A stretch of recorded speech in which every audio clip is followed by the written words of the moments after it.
substantially correct. It should be noted that virtually all the people on the list were considered quote-unquote insiders in one way or another, and not just a collection of people with an interest in UFO activities, whether they be investigators or even abductees. These individuals were largely government-connected, and many had been exposed to classified information. That is precisely why Anonymous chose to make these momentous revelations to this group.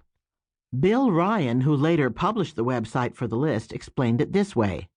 The list at that time contained about 150 people, including many extremely well-known names in UFO research and related or leading-edge scientific fields. Those on the list have differing views regarding the veracity of Anonymous's claims. However, the pedigree of the list as a whole is important to emphasize. There has been a substantial amount of intelligent discussion about the revelations, and it is important to state that there are many senior people in the U.S. intelligence and military community who are taking this information very seriously.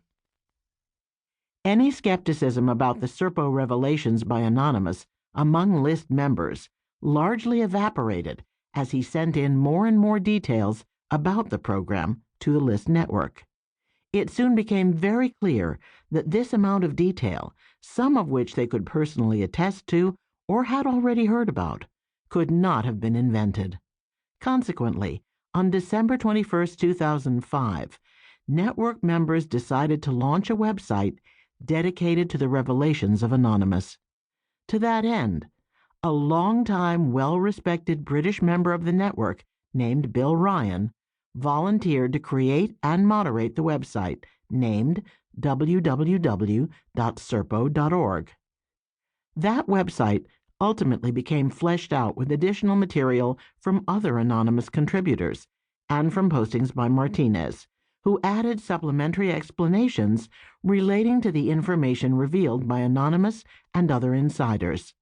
The result was an amazing compendium of government knowledge about our relations with aliens from across the galaxy. The Red Book. Any lingering doubts about the credentials of Anonymous and his role in Project Serpo were completely erased by a post that he sent in to the website on June 16, 2006. In that email, he identified himself as the editor of the Red Book. Since he spoke in the present tense, we must conclude that he still acted in that capacity in 2006. This mysterious quote-unquote book is well known to highly placed government officials involved with secret UFO investigation and contact with extraterrestrials. Anonymous describes the Red Book. The Red Book is an extremely thick, very detailed account summary written and compiled by the U.S. government on UFO investigations dating from 1947 to the present day. This orange-brownish book is updated every 5 years. Then on August 9, 2007, Anonymous sent the following message elaborating on the use of the Red Book and revealing his role in producing and editing the entries in the book. Claims about the Red Book being updated continuously or when needed are somewhat true, but need to be placed in proper context. What actually occurs is that as UFO reports come in and are deemed credible by the reporting government agency, be it military or civilian, they are routed to a special section of our government for a follow-up analysis.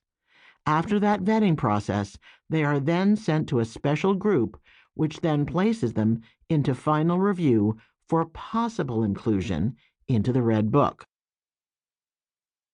I know all of this because I have served as the editor for several editions of the Red Book and have written and delivered the executive summary for several sitting U.S. presidents, so I know of what I speak.